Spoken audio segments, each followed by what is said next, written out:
This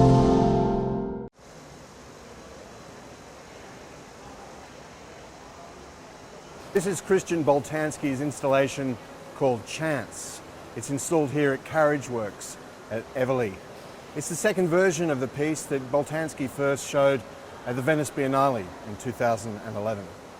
The work Chance is actually made up of 3 individual pieces, and the work behind me is called Wheel of Fortune. As you can see, it's a giant scaffolding with a long paper stream of photographs of babies taken from a Polish newspaper. They just go endlessly around and around inside this giant machine, and then every few moments a bell rings and the whole thing stops.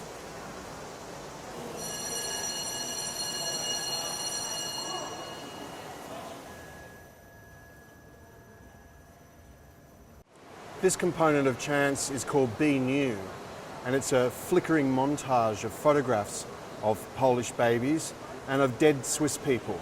And when you press this button, the flickering suddenly stops.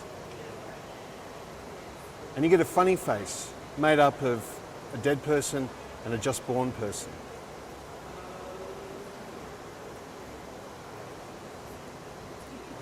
And this third piece is called Last News from Humans, and it's made up of 2 digital counters. The green counter counts up the number of babies born on a typical day on planet Earth, while the red counter behind me counts up the average number of deaths. One of the interesting things for me is the ambiguity of the work. It is on one level a really obvious statement, but on another he obfuscates the meaning. He kind of makes it a little bit uncertain exactly what it is that he's saying.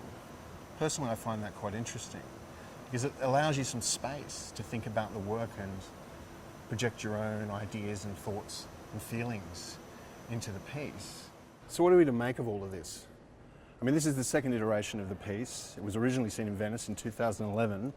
Boltanski and his crew have worked to make this work fit into this space, and it is visually impressive, but you can't really get away from the fact that this is Boltanski's big metaphor. The artist talks of this piece in terms of chance itself, as this machine is a metaphor for the chance operations that bring us into being and then see us off when we die. But I also look at it as in a kind of dark sense, because what we're seeing here is a big emotionless machine that produces the faces of babies, of birth. And the last news from humans, the counters that are counting down the number of deaths and up the number of births, always ends up that more than 100,000 births outnumber the number of deaths at the end of the day. And that doesn't seem like good news to me. It seems that even if we manage to stay alive, we will be so crowded and compressed in this space. It doesn't really seem like a necessarily optimistic way to look at the world.